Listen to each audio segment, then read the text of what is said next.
किराम, बिरादरान मिल्लत इस्लामिया, अस्सलामु अलैकुम वरहमतुल्लाहि वबरकातुहू। अल्हम्दुलिल्लाह अल्हम्दुलिल्लाहिल्लज़ी हदाना इला सिरातिल मुस्तक़ीम व जअल लना तौफ़ीक़ खैर रफ़ीक़ वस्सलातु वस्सलामु अला आलिहि व सहाबिहि अस्हाबल हुदा व तहक़ीक़। अम्मा बाद, फ़अऊज़ु बिल्लाहि मिनश शैतानिर रजीम, बिस्मिल्लाहिर रहमानिर रहीम।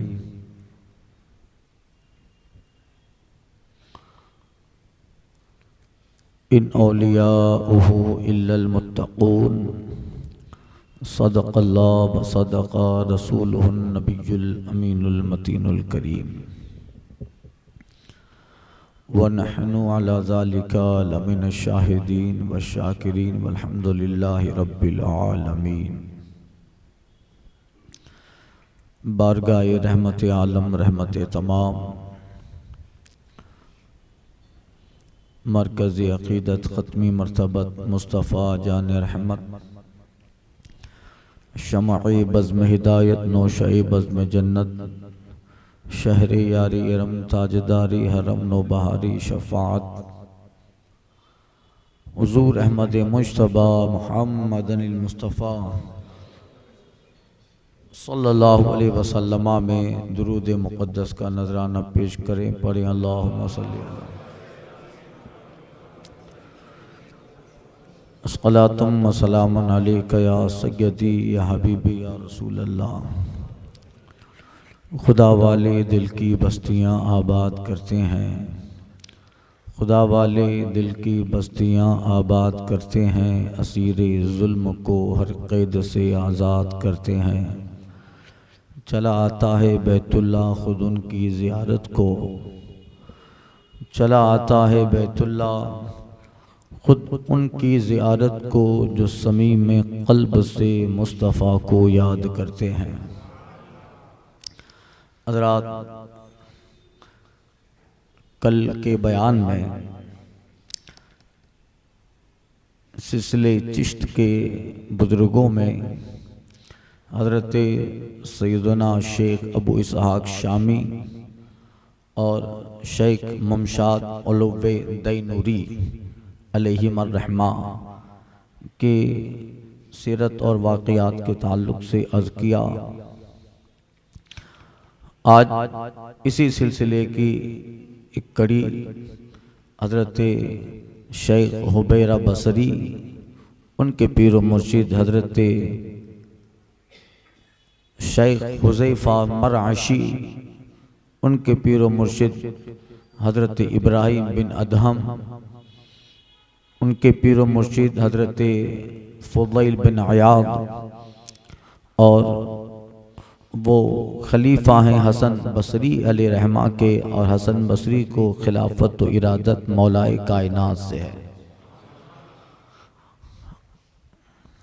इन सब के हालात ज़िंदगी इतने लंबे वाक़यात, इनकी सीरत ऐसी करामतें भरी हैं कि उनको बयान करने के लिए कई साल लग जाते हैं। फिर चूँकि रजब शरीफ का ये मुबारक महीना है, तो इस में बिलखुसूस सरकार गरीब नवाज का भी जिक्र करना है, वरना आप कहेंगे कि रजब के 6 प्रोग्राम हुए, ख्वाजा का तो जिक्र ही नहीं आया। इसलिए उनका जिक्र तो हमारी रूह की ग़ज़ा है। तेरा जिक्र मेरा दीन व ईमा या रसूल अल्लाह, तेरा जिक्र मेरा दीन व ईमा या रसूल अल्लाह, तेरा मुसहफ़ रुख मेरा कुरान या रसूल अल्लाह। तेरे दुश्मनों के सर कुचलने को रहें बाकी, तेरे दुश्मनों के सर कुचलने को रहें बाकी, गुलामान शाह अहमद रज़ा या रसूल अल्लाह। तो इंशाअल्लाह इन बुजुर्गों का जिक्र करना है। आज कल के बयान में हज़रत शेख ममशाद अलवी दैनूरी, ईरान का एक इलाका दैनूर था, बुजुर्ग का जिक्र किया और इन्हें खिलाफत हासिल थी हजरत शेख हुबैरा बसरी से। ये बसरा के रहने वाले थे। हजरत शेख हुबैरा बसरी दूसरी सदी हिजरी के बुजुर्ग हैं और वो जमाना ताबईन है। आप बड़े कमालात के मालिक थे। अमीनुद्दीन आपका लक़ब और सूफिया की बज़्म में सिराजुल आरिफीन, ज़ुब्दतुल वासिलीन और चराग़े आरिफा, इन अलक़ाब से आपको सूफिया की बज़्म में याद किया जाता था। आपकी उम्र 120 साल हुई। 70 साल तक मुसलसल आप रियाजत व बंदगी करते रहे और तज़किया नफ्स की 70 साल तक इबादत और रियाजत और बंदगी में मशगूल रहते हैं।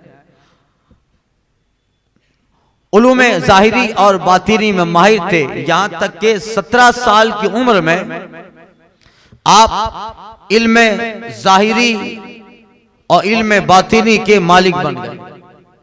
हाफिज कुरान थे।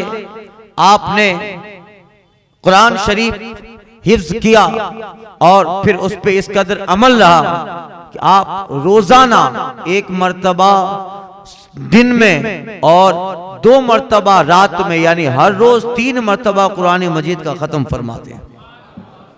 ये आप ताहयात रहे, यानी आप जिंदगी भर आपका ये मामूल रहा। रोजाना 3 मर्तबा, शब में 2 मर्तबा और दिन में 1 मर्तबा, यानी एक दिन में 24 घंटे में आप 3 मर्तबा कुरान मजीद जो है खत्म फरमाते। अक्सर रोया करते थे और गिरिया बाजारी में रहते। और एक मर्तबा हजरत खिज़र अलैहिस्सलाम से मुलाकात होती है तो हजरत हुबैरा बसरी हजरत खिज़र से रो रो के कहते हैं, पता नहीं मेरा हाल क्या होगा। जिनके रुतबे हैं सिवा, उनसे सिवा मुश्किल है। पता नहीं मेरा हाल क्या होगा। हजरत खिज़र अलैहिस्सलाम फरमाते, हुबैरा फिक्र मत करो, अल्लाह ने तुझे अपने दोस्तों में शामिल किया है।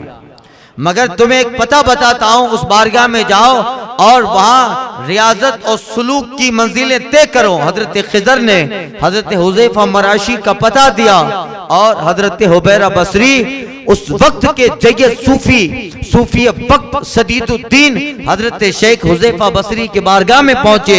जब पहुंचे हैं तो हजरत हुज़ैफा बसरी ने कहा कि आए हो, इतने साल तक मुजाहदात करके आए हो, असरात तुम्हारे दिल में बाकी हैं, अब ज्यादा तुम्हें वक्त न लगेगा।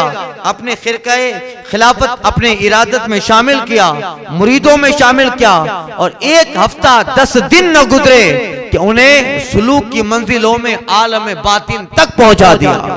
क्योंकि पहले ही जो है इस कदर रियाजत और मुजाहिदात करके आए थे, वरना और कोई आता तो पहले अंदर की सफाई होती थी।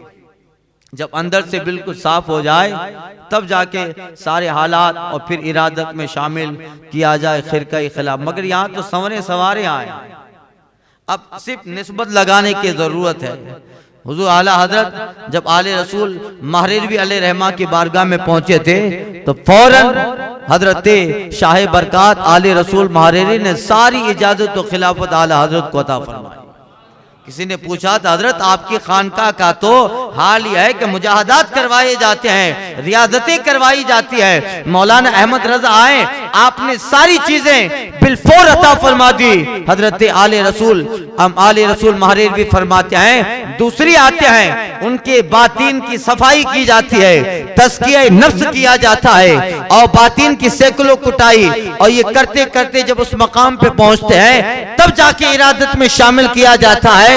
मौलाना अहमद रजा तो अंदर से साफ होके आए हैं, बस निस्बत की जरूरत थी जो हमने उसे लगा दिया है। सारी इजाजत और खिलाफत आला हजरत को अता फरमाई। हजरत आले रसूल अहमद महरेरवी अलैहि रहमा कहते हैं, बरसों से मुझे फिक्र थी कि जब रब की बारगाह में पहुंचूंगा रब फरमाएगा, ऐ महरेरवी बता हमारे लिए दुनिया से क्या लेके आया। अहमद रजा को सिलसिले में मुरीद करके ये फिक्र खत्म हो गई, ये फिक्र खत्म हो गए। अब अगर रब कहेगा कि हमारे लिए तू दुनिया से क्या लेके आया है, तो हजरत आले रसूल अलैहि फरमाते हैं, मैं रब की बारगाह में अहमद रजा को पेश कर दूंगा। ये अल्लाह मैं दुनिया से मेरा मुरीद अहमद रजा लेके आया। तो यही है मुरीद और पीर का एक बड़ा गहरा ताल्लुक। हजरत हुज़ैफा मराशी अलैहिर्रहमा, हजरत हुज़ैफा मराशी अलैहिर्रहमा से हजरत हुबैर बसरी मुरीद होते हैं और उनकी सोहबत में रहें। और हमेशा आपकी आदत गरिमा थी, आप हमेशा रोया करते थे, गिरिया व जारी में मशगूल रहते, इतना रोते। आपके मुरीदीन का बयान है कि कभी कभी तो ऐसा लगता था कि कहीं रोते रोते इनकी जान ना निकल जाए, कहीं रोते रोते इनकी जान ना निकल जाए, इस कदर गिरिया व जारी। किसी ने रोने का सबब पूछा तो आप फरमाते पता नहीं मेरा हाल क्या होगा। ये खौफ इलाही था, खशियत इलाही, अल्लाह का डर था कि इस कदर इबादतें, रियाजतें और बंदगी हैं, मगर खौफ और खशियत का हाल यह है कि रब से डर रहे हैं, कभी गाफिल नहीं होते हैं। यहाँ तक कि आप 100 बरस की उम्र आपकी हुई, इस 100 बरस में आपके ताल्लुक से रिवायत है कि आपको ये तक पता नहीं था कि मेरे शहर का हाकिम कैसा है। आप तनाई में रहते, गोशा नशीन रहते, बाहर न निकलते और हमेशा कल्ब का रिश्ता मौला के बारगाह में लगा रहता और बेशुमार सुलूक और तरीकत के राह तय करने वालों को आपने हिदायतें दी। आपके मुरीदीन का एक अजीम जुमरा है और एक बहुत बड़ी फहरिस्त है जहां आप तज़किया नफ्स करवाते। आपकी बारगाह में जो बैठता था वो वली कामिल हो जाता था। आप अर्श पर देखते थे, नीचे तहतुसरा देखते, यहाँ तक के जो आपकी बारगाह में आता उस पे भी हिजाब उठ जाते और वो भी अर्श का मुशाहदा करता। अब किस पाए के बुजुर्ग हो गए इन्होंने, जो है वो इस कदर हजरत हुज़ैफा मरशी अलैहि रिज़वान से उन्होंने फैज और फ्यूज बरकत हासिल किए। जुमात तानी 3री सदी हिजरी में आपका विसाल है और आपके पीरो मुर्शिद हजरत हुज़ैफा मराशी अलैहिर्रहमा, हजरत हुज़ैफा मराशी कामिल जय्यद औलिया में, और ये मुरीद हैं हजरत इब्राहिम बिन अदहम के। अभी जिक्र कर रहा हूं इब्राहिम बिन अदहम का इंशाअल्लाह। हजरत हुज़ैफा मराशी अलैहिर्रहमा आपका लक़ब सदीदुद्दीन था और सूफिया में आपको इतना बड़ा मकाम हासिल है कि आपका दौर, जबकि आपके जमाने में हजरत जुनैद बगदादी और हजरत मारूफ करखी जैसे बेशुमार बुजुर्गों से आपने मुलाकातें की, उनकी सोहबत उठाई और उनकी सोहबत से आपने तसव्वुफ की असबाब और बाब पढ़े। हजरत खिज़र अलैहिस्सलाम के कहने पर इन्होंने भी हजरत इब्राहिम बिन अदहम को अपना मुर्शिद बनाया, उनकी सोहबत में रहे। और ये हजरत हुज़ैफा मरशी रहमतुल्लाह ताला अलैह का हाल ये था कि जब रोते थे तो लोगों ने रोने का सबब पूछा, हजरत इस कदर खौफ खुदा में रो रहे हैं, वजह क्या है? आप फरमाते थे हुजूर का फरमान है और यही कुरान का फरमान है, फरीकुन फिल जन्ना व फरीकुन फिन नार। एक जमात ऐसी है इंसानों की जो जन्नत में है, एक जमात इंसानों की ऐसी है तो जहन्नम में है। पता नहीं मेरा हाल क्या होगा, ये कहकर बेहोश हो गए। जब होश में आए, हाथी पे गैबी से आवाज आती है, ऐ हुज़ैफा मरशी, मर्द बनो, मर्द बनो, मर्द बनो, हमने तुम्हारा हाल जन्नत में मुस्तफा के साथ रखा है, हुजूर के साथ रखा है। यहाँ तक के जब आपको कई मर्तबा ख्वाब में बशारत मिली, जब आप हुजूर की बारगाह में पहुंचे, बारगाह रिसालत में पहुंचे, हाजिरी देते देते, सलाम देते देते बेहोश हो गए। मुस्तफा जाने रहमत तशरीफ ले आए और आका अलैहिस्सलातु तस्लीम ने फरमाया, ऐ हुज़ैफा फिक्र मत करो, मेरे रब ने जन्नत में जहां मेरा मकाम रखा है, मेरे करीब ही अल्लाह ने तेरा भी ठिकाना बनाया। इस कदर पाए के बुजुर्ग हजरत हुज़ैफा मरशी हैं कि अल्लाह जन्नत में उन्हें मुस्तफा के करीब रखेगा। इससे बड़ी सआदत मंदी बंदे की क्या हो सकती है कि वो हुजूर अलैहिस्सलातु तस्लीम के साथ जन्नत में रहे। आप रज़ियल्लाहु ताला अन्हु उन बुजुर्गों में है जिन्होंने जिंदगी भर पेट भर के नहीं खाया और 3 लुकमे से ज्यादा ना खाया, हमेशा टाट का लिबास पहने रहते थे। बोरियों का लिबास पहनते और अक्सर गारों में जाकर, पहाड़ों में जाकर इबादत गुज़ी हो जाते। कई कई दिन, हफ्ते गुजर जाते। इसी तरह इबादत इलाही में हजरत हुज़ैफा मराशी रज़ियल्लाहु ताला अन्हु रहते और हजरत इब्राहिम बिन अदहम के साथ बेशुमार सफर किए। यहां तक के हजरत इब्राहिम बिन अदहम के खास खुलफा में एक हजरत हुज़ैफा मराशी हैं और हजरत शेख शफीक बल्खी हैं, बल्ख के रहने वाले शफीक बल्खी। उनमें हजरत हुज़ैफा मराशी रज़ियल्लाहु ताला अन्हु का एक आला मकाम है। अब जरा देखिए, अल्लाह ताला ने जो मनसब दिया था और तसव्वुफ की जिस मंजिल पे थे, हजरत हुज़ैफा मराशी ने निकाह न फरमाया, तजर्रुद रहे, यानी अपने बातिन को सिर्फ अल्लाह ताला की तरफ लगाया, निकाह तक न फरमाया। इस कदर इबादत में, रियाजत में, बंदगी में मशगूल रहे कि इस चीज की तरफ कभी ख्याल तक न किया, बल्कि यूं कहो कि उन्होंने मुकम्मल तौर पे इबादत इलाही में अपने को फना कर दिया। तभी तो मकाम मिलता है, तभी तो मनसब मिलता है। बेनिशानों का निशा मिटता नहीं, मिटते मिटते नाम हो ही जाएगा। आप वो अल्लाह ताला ने बेशुमार कमालात अता फरमाए। आप के मुरीदों की तादाद इतनी है कि बसरा और आसपास के इलाकों में आपने बल्ख का सफर किया, निशापुर का सफर किया और बड़े बड़े मकामात, और कई साल हजरत इब्राहिम बिन अदहम के साथ रहे। मक्का शरीफ हजरत इब्राहिम बिन अदहम के साथ रहे। इस कदर अपने आप को पाक साफ सुथरा किया और इस कदर बारगाह इलाही में मकबूले इलाही हुए कि अल्लाह अल्लाह उनकी विसाल का, उनकी मौत का वक्त करीब होता है तो लोगों ने देखा उनका चेहरा इतना चमकीला, इतना नूरानी है कि लोगों ने समझ लिया वाकई में अल्लाह ताला ने इन्हें दर्जात अता फरमाए हैं। और आपकी इन करामतों में सबसे बड़ी करामत यह है कि जब तक सफर करते रहे आपने हजारों काफिरों को कलमा पढ़ा के हुजूर के दीन इस्लाम से वाबस्ता किया। ये हजरत हुज़ैफा मराशी 255 में आपका विसाल है और आपका विसाल आफ्ताबो महताब जो आप विलायत के हैं, सरखीले औलिया हैं, यकीनन आपका इंतकाल, आपका विसाल जाहिरी तौर पे सुलूक और इरफान की मंजिल तय करने वालों के लिए एक सदमा था, मगर बिल आखिर बंदे को बारगाह रब में जाना है। और हर इंसान के बाद अल्लाह ताला जमीन में कुछ ऐसी शख्सियतें रखता है। आपके पीरो मुर्शिद हजरत इब्राहिम बिन अदहम, अब मैं जल्दी जल्दी बयान कर रहा हूं, तो आप ये नहीं कहना कि बापू मुताला करके नहीं आए हैं।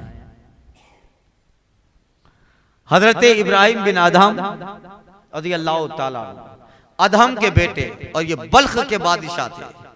इनके ताल्लुक से इतना बड़ा टॉपिक है कि मैं वैसे भी आम तौर पे इनके वाक़ियात अर्ज करता रहता हूं। हजरत इब्राहिम बिन अदहम फुज़ैल बिन अयास के मुरीद और खलीफाओं में है और बल्ख के बादशाह रहे थे एक जमाने में। आपकी कुन्नियत अबू इसहाक है और आप फारूक आदम की औलाद में से हैं। इब्राहिम ये बेटे हैं अदहम के, इब्राहिम बिन अदहम, और वो बेटे हैं सुलेमान के और उनके वालिद हजरत मंसूर, और वो बेटे हैं नासिरुद्दीन के, इनके वालिद हजरत अब्दुल्ला, और ये अब्दुल्ला बेटे हैं हजरत फारूक आदम के। यानी बहुत मुख्तसर में आपका सिलसिला नसब फारूक आदम से मिल जाता है। उमर बिन खत्ताब फारूक आदम का सिलसिला जाहिर बात है उनके दादा जैसे हैं हजरत इब्राहिम बिन अदहम। जरा सुनिए, आपको बड़ा लुत्फ आएगा इंशाअल्लाह। और ये बात दिमाग में रखें कि ये जो जिक्र हो रहा है ख्वाजा के पीरों का है।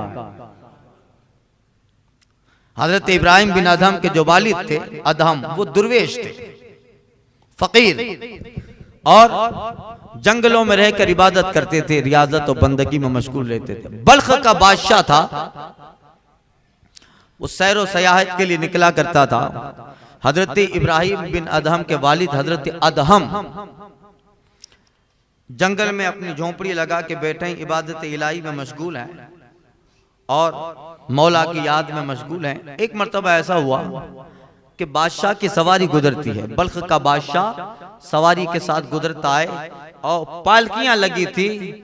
एक पालकी ऐसी भी थी कि उसमें बादशाह की शहजादी जलवाबार थी, बादशाह की शहजादी जलवाबार थी। इब्राहिम बिन अदहम झोपड़ी से बाहर तशरीफ फरमा, हजरत अदहम झोपड़ी से बाहर तशरीफ फरमा थे। हवा का झोंका आया, पालकी का एक कोना दरवाजा बना हुआ जो था कपड़े का वो हटा और आपकी नजर बादशाह की शहजादी पे पड़ गई। एक नजर पड़नी थी कि दिल उसके हुस्न पर फरिफ्ता हो गया। अब किसी तरह चैन नहीं है, एक नजर देख लिया उस हुस्न को, जलवाए जाना को, तो फिर दिल आरज़ुएं उमंगे दिल में उमड़ती रही। अब मोहब्बत है, इश्क है। इकबाल कहता है दो आलम से करती है बेगाना दिल को, दो आलम से करती है बेगाना दिल को, अजब चीज है लज्जत आशना। मोहब्बत एक अजब चीज हुआ करती है। खैर इन्हें वाकई में मैं बताता हूं इंशाल्लाह मोहब्बत क्या चीज है। आजकल की मोहब्बत नहीं, जो हाथों में नाम लिखते हैं महबूबाओं के, अब उस महबूबा को गुस्ल का तरीका पता नहीं है और ये इसके लिए जान फरिश्ता करता है। ये तो आर्जी मोहब्बत है, दुनियावी मोहब्बत है।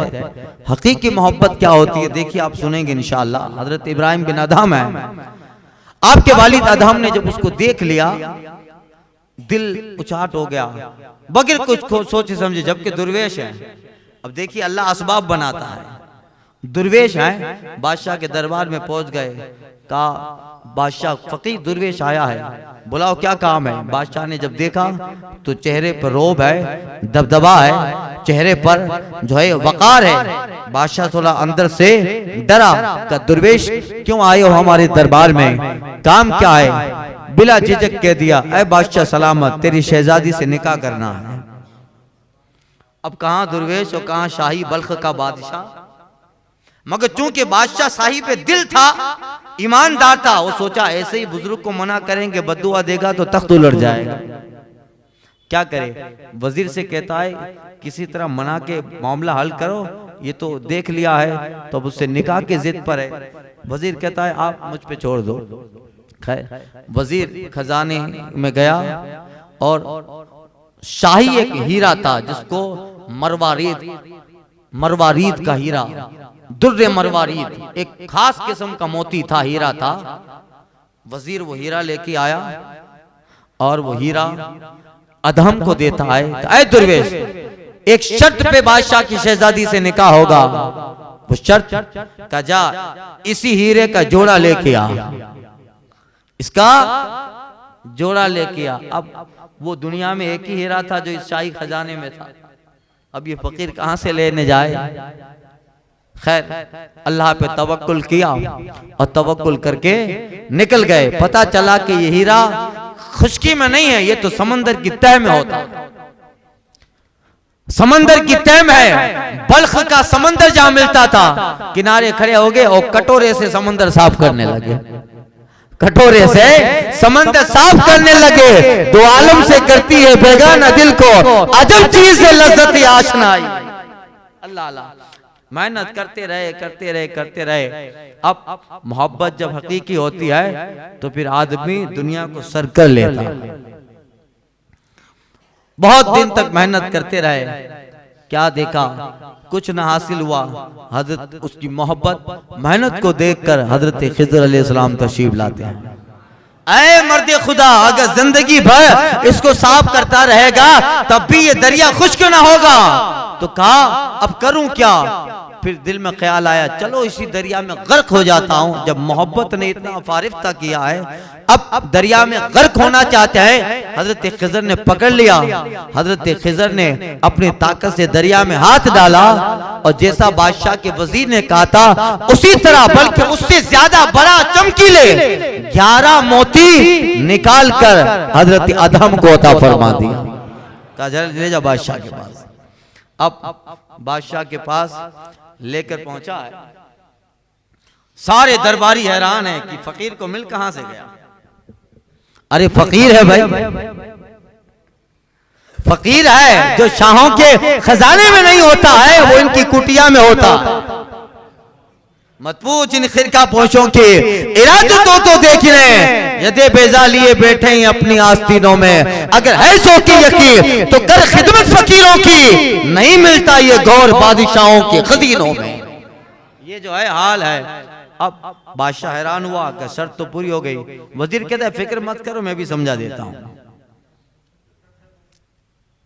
अब वजीर बादशाह चूंकि डर रहा था कि कहीं फकीर बद्दुआ दे देगा, तो अल्लाह वालों की बद्दुआ से तो बचना चाहिए।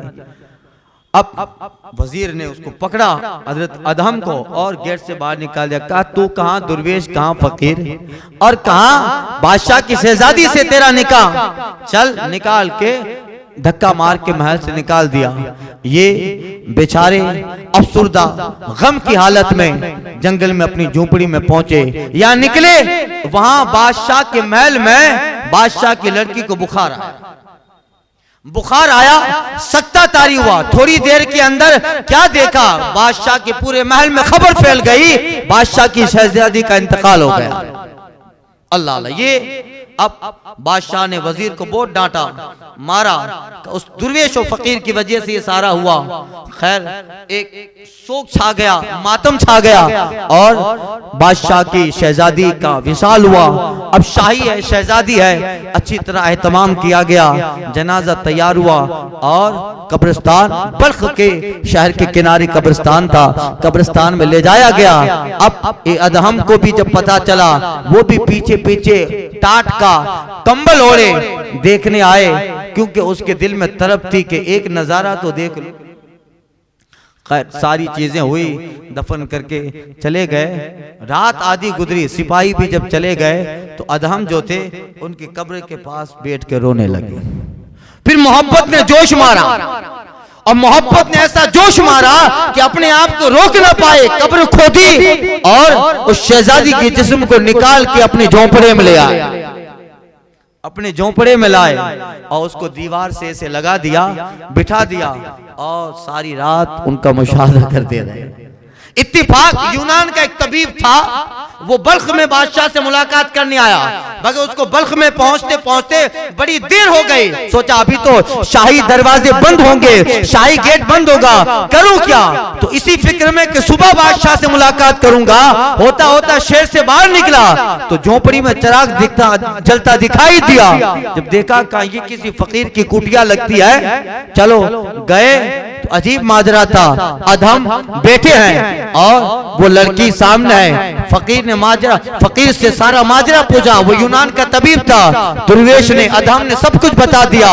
फकीर ने नब्ज देखी तो अदहम को कहते हैं फिक्र मत कर, ये मरी नहीं है, इस पे सक्ता का मर्ज आ गया है। सक्ता का मर्ज किसे कहते हैं? नब्ज बिल्कुल रफ्तार बिल्कुल सुस्त पड़ जाती है, नब्ज बिल्कुल साकित हो जाती है। बंदे में जान तो होती है, बंदे के अंदर रूह तो होती है, मगर उसके सांस और नब्ज की रफ्तार इस कदर कम हो जाती है कि आम अगर तबीब ना हो तो आम इंसान कहेगा कि ये मुर्दा हो गए। अब उस हकीम ने कहा इस पे सक्ता का मर्ज आ गया है, इसका इलाज करना पड़ेगा। हकीम फौरन जंगल में गया, कुछ जड़ी बूटियां लाया, उसके हाथ को चीरा, फसद पचना लगवाया, यानी कपिंग किया, हिजामा किया, और कुछ खून निकाल कर जैसे ही थोड़ा सक्ता हुआ, क्या देखा, लड़की की सांसें चलने लगी, उसकी सांसें चलने लगी। और यूनान का हकीम कहता है अरे दुर्वेश बड़े पहुंचे हुए हो, अल्लाह ने तेरी मोहब्बत लौटा डाली। अब जब उसको होश आया तो देखा पूरा कफन पहना हुआ है। क्या हुआ, सारा माजरा उस दुर्वेश ने सुना दिया। अब शहजादी कहती हाँ, अल्लाह ताला ने मुझे तो जिंदगी तुम्हारे तुफेली दी है कि अहले खाना बादशाह तो दफन करके चला गया, मगर कब्र से तुमने निकाल के जिंदगी दी है। अब उसने जान लिया इस दुर्वेश की मोहब्बत सच्ची है। उसी जगह झोपड़ी में मियाँ बीवी रहने लगे। वक्त गुजरता गया, यूनान का जो हकीम था उसने निकाह भी पढ़वा दिया, और जो भी हुआ, कुछ महीने गुजरे तो उनके यहाँ शहजादा पैदा हुआ। इस शहजादे का नाम इब्राहिम रखा, इसका नाम इब्राहिम रखा। और फिर कुछ बड़ा हुआ तो उसको बल्ख के एक मकतब में छोड़ दिया गया। बल्ख के मकतब में वो शहजादा पढ़ता रहा। और ये बात को कभी वक्त भी गुजर गया, बादशाह भी बोल गया। अब वो दुर्वेश हजरत अदहम जो थे अपने शहजादे को छोड़ने मकतब में आते और फिर जंगल के किनारे में उसने मकान बनाया था, उसमें रहते। बादशाह की आदत थी कि बादशाह कभी कभी सैर के लिए निकलता तो मकतब का भी मुआयना करता था। उसको तालिब इल्मों से मोहब्बत थी, बच्चों का इम्तिहान लेना और बच्चों पे शफकत करना। एक दिन ऐसा हुआ कि बादशाह सैर के लिए निकला था, निकलते निकलते उस मकतब में आ गया। सारे तलबा को उस्ताद ने हुक्म दिया, सब आके बादशाह के सामने ताजीम और इज्जत बजा ला रहे हैं। इतने में बादशाह की नजर एक शहजादे पे पड़ी, दिल अंदर से गवाही देने लगा, अरे इसका चेहरा तो मेरी शहजादी से मिलता जुलता है, इसका चेहरा तो मेरी शहजादी से मिलता है। बादशाह ने मौल्लिम से कहा इजाजत दो तो उसको थोड़ी देर के लिए महल में ले जाओ। ये दुर्वेश का लड़का है, कब वो आए तो उसे महल में भेज देना। बादशाह ले गया। जैसे दुर्वेश उस लड़के को लेकर, बच्चे को लेकर महल में पहुंचा, बादशाह की बेगम ने, बादशाह की और कोई औलाद भी नहीं थी, बादशाह की बेगम ने देखा, उसने भी कहा अरे इसका चेहरा तो देखो हमारी शहजादी से कितना मिलता जुलता है। दोनों मियाँ बीवी बादशाह और बेगम उस शहजादे से मोहब्बत करने लगे बच्चे से। इतने में जब छुट्टी का वक्त आया वो दुर्वेश मकतब पहुंचा, मौल्लिम ने सारा हाल सुनाया। करी क्या हुआ, फौरन अदहम जो थे वो दरबार शाही में पहुंचे। जब दरबार शाही में पहुंचे तो खड़े रहे, जैसे खड़े रहे बादशाह के होश उड़ गए। बादशाह ने कई मुद्दत के बाद जब वो वाकया पेश आया था, उसकी अब कई मुद्दत के बाद इस दुर्वेश को देखा। कहा दुर्वेश क्या है? दुर्वेश कहता है ये शहजादा मेरा है, ये शहजादा मेरा है। बादशाह कहता है मगर इसकी शक्ल तो मेरे बेटी मेरी शहजादी से मिलती जुलती है। दुर्वेश ने हकीकत हाल का इजहार कर दिया। बादशाह परेशान ना हो, आप ही की शहजादी का लड़का है। अब बादशाह जो है चौंक के खड़ा हो गया। अब कैसे हुआ? सारी रुदात दुर्वेश ने सुना डाली, सारा हाल उस दुर्वेश ने सुना डाला। बादशाह फौरन वुजू करता है, सजदे शुक्र किया और कहा मौला तेरा एहसान है कि तूने वापस मेरी शहजादी को लौटाया और उसके साथ ये नवासा भी अता फरमाया। फिर हुक्म हुआ शहजादी और उसका शहजादा इब्राहिम ये सब इसी दरबार में रहने लगे। बादशाह की कोई औलाद न थी। इसी तरह दौर चलता रहा यहाँ तक कि बादशाह का इंतकाल हो गया। और फिर आपके बाद हजरत इब्राहिम जो नवासे है वो बल्ख की गद्दी पर जलवाबार होते हैं। ये बल्ख के तख्त पर तशरीफ फरमा हुए। अब हजरत इब्राहिम बिन अदहम मालिक के बल्ख हैं, मगर क्या करे, अरबी की एक कहावत है कुल्लो शैइन यरजिउ इला असली, हर चीज असल की तरफ लौटती है। ये बादशाह तो बन गए मगर असल में लड़के फकीर के हैं, लड़के दुर्वेश के हैं। इसलिए दिल नहीं चाहता था बादशाहत करने का, दिल नहीं चाहता है बादशाहत करने का। क्या करें, काफी वक्त गुजर गया और बल्ख की सल्तनत पे जलवाबार हैं, इंसाफ के साथ, अदल के साथ और अल्लाह उसके रसूल के कानून के साथ बहुत अच्छी तरह उमूर सल्तनत अंजाम दे रहे हैं। मगर अंदर से कभी कभी दिल ये कहता है ओ इब्राहिम बिन अदहम क्या सल्तनत के लिए पैदा हुए हो, इसके लिए पैदा हुए हो? मगर कोई मौका नहीं मिलता था कि ये सारी चीजें। एक दिन शाही दरबार है और उनका जो हुजरा था शाही हुजरा, उस हुजरे में जलवाबार है। ईशा की नमाज पढ़ के, ईशा की नमाज पढ़ के आप विर्द वज़ाइफ में मशगूल हैं, गद्दे पर बैठे विर्द वज़ाइफ में मशगूल हैं, इबादत कर रहे हैं। तो अचानक छत पर किसी के दौड़ने की आवाज आई। फौरन इब्राहिम बिन अदहम आवाज लगाते किसकी जुर्रत है, आधी रात में बादशाह की छत पे दौड़ता है। ऊपर से आवाज आती है बादशाह सलामत, आपका इकबाल बुलंद रहे, मेरा ऊंट गुम हो गया है, आपकी छत पे तलाश कर रहा हूं। बादशाह कहता है कम अक्ल मालूम होती हो, अरे ऊंट गुम हो गया है, बयाबान में जा, जंगल में जा, वीराने में जा, वहां ऊंट होगा। कहीं शाही छत पर भी ऊंट मिल सकता है? ऊपर से जवाब मिलता है, ऐ बादशाह कम अक्ल मैं हूं कि तुम हो? जब तेरी छत पे ऊंट नहीं मिल सकता है तो गद्दे पर बैठकर बादशाह के तख्त पर बैठ के तस्बीह घुमा रहे हो, खुदा यहाँ कैसे मिलेगा?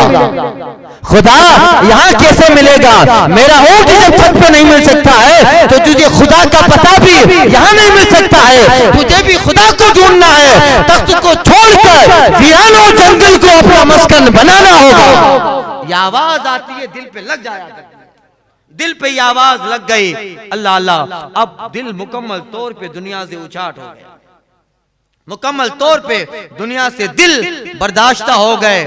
सुबह आज सारे शाही महल में खबर फैल गई कि बादशाह सलामत मौजूद नहीं, तख्त छोड़ के ऐसे ही चले गए, मौजूद नहीं है। अब सिपाहियों ने, वजीरों ने बहुत ज्यादा कोशिश की, मगर हजरत इब्राहिम बिन अदहम चले गए। जाकर निशापुर गए, निशापुर के पहाड़ी इलाकों में, खैमा जन पहाड़ी इलाकों में, गारों के अंदर जो है तशरीफ फरमा इबादत करते रहे। फिर कुछ सालों के बाद मक्का शरीफ पहुंचे, हजरत फुज़ैल बिन अयाज की सोहबत में रहे। बहुत बड़े मुहद्दिस बने, बहुत बड़े फकीह बने, इल्म ज़ाहिर व बातिन हासिल किया, मगर बल्ख की सल्तनत को छोड़ डाला। एक मर्तबा कहीं सफर कर रहे थे और दरिया के किनारे पर बैठे हुए थे और बल्ख का एक आदमी वहां से गुजरा, बल्ख का एक अमीर वहां से गुजरा। देखा अरे ये तो बल्ख का बादशाह इब्ने अदहम है। करीब आकर आता है, क्या देखा? हजरत इब्राहिम बिन अदहम गोदड़ी सी रहे थे, सुई थी एक पुरानी, उससे अपना कुर्ता, अपनी चादर या कंबल सी रहे थे। वो आदमी जो बल्ख का अमीर था वो करीब आकर इब्राहिम बिन अदहम से सलाम करता है और कहता है, ओ इब्ने अदहम क्या मिला बल्ख की बादशाह छोड़कर, बल्ख का तख्त छोड़कर क्या मिला? फकीरी में इधर उधर भटक रहे हो, क्या हासिल हुआ? इतना बड़ा तख्त बल्ख छोड़ा, इतनी बड़ी बल्ख की बादशाह को छोड़ा, ये कहना था उसका। हजरत इब्राहिम बिन अदहम जिस सुई से अपना कंबल सी रहे थे, गोदड़ी सी रहे थे, उसको दरिया में फेंका और जैसे ही दरिया में फेंका, वो आदमी जो आपको एतराज कर रहा है वो देख रहा है, आपने उस सुई को दरिया में फेंका। थोड़ी देर के बाद था, समंदर की मछलियों मेरी सुई वापस लाओ, इतना कहना था। समंदर की सारी मछलियां किनारे पे आती है, हर मछली के मुंह में सोने की सुई मौजूद है, सोने की सुई मौजूद है। आप कहते हैं फिर भी मेरे सामने ये पेश कर रही हो, अरे ये तो छोड़ के आया हूं, मेरी फकीरी वाली सुई अता कर, मेरी दुर्वेशी वाली सुई अता करो। इतने में एक मछली आई और आपकी वो पुरानी सुई लेकर आपकी बारगाह में हाजिर होती है। आपने लिया, हजरत फरमाते हैं जो छोड़ा है उसका अदना हिस्सा ये मिला है, जो छोड़ा है उसका अदना ये मिला है। अल्लाह अल्लाह मिटा दी अपनी हस्ती को, अगर कुछ मर्तबा चाहे कि दाना खाक में मिलके गुले गुलजार है। अल्लाह वाले मिठाया अपने आप को, इस कदर बेशुमार करामतें हजरत शेख इब्राहिम इब्ने अदहम रज़ी अल्लाह ताला जिंदगी भर इसी इबादत और रियादत में बंदगी में लगे रहे और मौला की रजा के तालिब रहे। बेशुमार करामतें हजरत फुज़ैल बिन अयाद की खिदमत में रहे और सूफिया किराम की खिदमत में रहे। बल्कि आप वो हैं कि आपके पास मुलाकात के लिए इमाम आजम अबू हनीफा आ रहे हैं, आपके पास जुनैद बगदादी आते, आपके पास हजरत शफीक बल्खी आते, बड़े बड़े औलिया अपने वक्त के सूफिया आपके पास आते। बल्कि इमाम आजम तो कहते थे कि इब्ने अदहम जो है होवा सैयदोना होवा सनदोना, हमारे सैयद इब्राहिम बिन अदहम, हमारी सनद इब्राहिम बिन अदहम। लोगों ने अबू हनीफा से पूछा, हुजूर वो कब से आपके सैयद हमारे सैयद बन गए, हमारी सनद बन गए? इमाम आजम कहता है तुम्हें पता नहीं, हम दुनिया के कामों में होते हैं, जबकि इब्ने अदहम अल्लाह की इबादत में लगा रहता। अल्लाह अल्लाह होवा सैयदोना होवा सनदोना। हजरत जुनैद बगदादी कहते थे इन्ना इब्राहिम इब्न अदहम काना मिफ्ताहुल उलूम, इल्म की चाबी ये इब्राहिम बिन अदहम है। मिफ्ताहुल उलूम कहते थे, इल्म की चाबी है, और जिसे कोई जो बड़े मर्तबा मकाम मनसब को ज़मानों तक हासिल नहीं कर पाता, वो मकाम इब्राहिम बिन अदहम ने हासिल कर लिया। ये हज़रत इब्राहिम बिन अदहम मक्का शरीफ में कई साल तक क़याम फरमाया और इबादत और रियाज़त सूफिया के पास, बल्कि आपके पास बड़े बड़े सूफिया औलिया तशरीफ लाते, तसव्वुफ की बातें, तसव्वुफ का सबक देते, दर्स पढ़ाते। एक मर्तबा मक्का शरीफ में एक पहाड़ पे बैठे हैं और आपके साथ कुछ औलिया भी थे जो आपकी जमात के सूफिया थे, वो भी आपके साथ तशरीफ फरमा है। किसी ने पूछा, हजरत विलायत किसे कहते हैं? इसी तरह का सवाल किया। हजरत ने जिस पहाड़ पे बैठे थे, जलवाबार थे, उस पहाड़ से कहा कि वली तो उसका अदना दर्जा यह है, आला दर्जा की तो बात अलग, विलायत का अदना दर्जा यह है कि बंदा अगर इस पहाड़ से कहे कि ए पहाड़ सोना बन जा, या ये पहाड़ चलना शुरू कर, इतना कहे तो पहाड़ चलने लगे, इतना कहना था वो पहाड़ चलने लगा। हजरत कहते ठहर जा, मैं हुक्म नहीं दे रहा हूँ, विलायत का मफहूम इन्हें समझा रहा हूँ, मैं हुक्म नहीं दे रहा, मैं तो इन्हें समझा रहा हूँ, ये विलायत का अदना दर्जा है। जब अदना दर्जा विलायत का यह है तो आला दर्जा रबी जानता। ये जो है हजरत इब्राहिम बिन अदहम रज़ी अल्लाह ताला अन्हु, ये कौन है? ख्वाजा के पीरों में है, ख्वाजा के पीर है, मशाइख के चिश्त के पीर हैं हजरत इब्राहिम बिन अदहम रज़ी अल्लाह ताला। इस तरह बेशुमार करामतें अपने आप को अल्लाह के लिए इस तरह मिटाया। एक मर्तबा हज के दौरान आपके शहजादे जो आपके बाद बल्ख के बादशाह बने, बल्ख के बादशाह बने, आपके बाद मक्का शरीफ में आपके शहजादे गए तो पता चला कि वालिद गिराम यहीं पर जलवा बार हैं हजरत इब्राहिम बिन अदहम। तो शहजादे मुलाकात के लिए आगे बढ़े।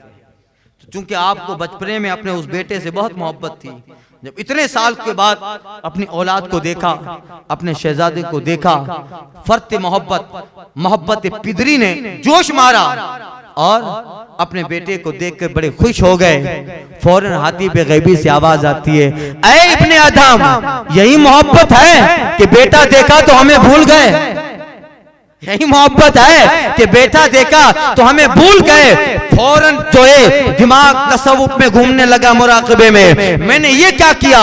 अल्लाह की बारगाह में दुआ करते, मौला जिस औलाद की वजह से थोड़ी देर के लिए इब्ने अदहम तुझसे गाफिल हुआ, वो औलाद नहीं चाहिए मुझे, इतना कहना था। फौरन आपके शहजादी की रूह अब से अंसरी से परवाज कर जाए, फौरन वो जो है उसी जगह पर विसाल पा गए। आप फरमाते हैं जो रब से गाफिल कर दे, जो अल्लाह से गाफिल कर दे, यानी आप इससे अंदाजा लगाओ कि इब्राहिम बिन अदहम किस मकाम के मालिक हैं, किसी मनसब के मालिक हैं। अल्लाह ने क्या उन्हें बुजुर्गी अता फरमाई होगी, क्या अल्लाह ताला ने उन्हें कुतुबियत अता फरमाई होगी, अल्लाह ने किस तरह उनके बातिन को साफ किया होगा, और किस कमालात, कितने दर्जात, कितनी करामात, और किस कदर अल्लाह ताला ने इनाम अकराम इब्राहिम बिन अदहम पे किया होंगे कि जब उनके सीरत, उनके किरदार, उनके हालात बयान किए जाते हैं तो फिर वक्त मुख्तसर हो जाता है, मगर बुजुर्गों की ज़बानें खत्म नहीं होती।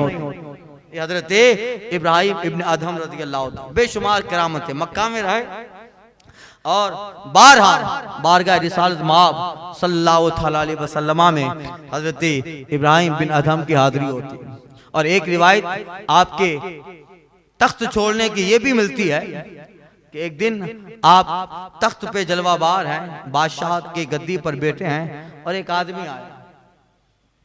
आदमी आया, आदमी सलाम करके आगे बढ़ा। हजरत इब्राहिम बिन अदहम ने कहा कैसे आना हुआ? आदमी कहता है इस मुसाफिर खाने में रुकना चाहता हूं।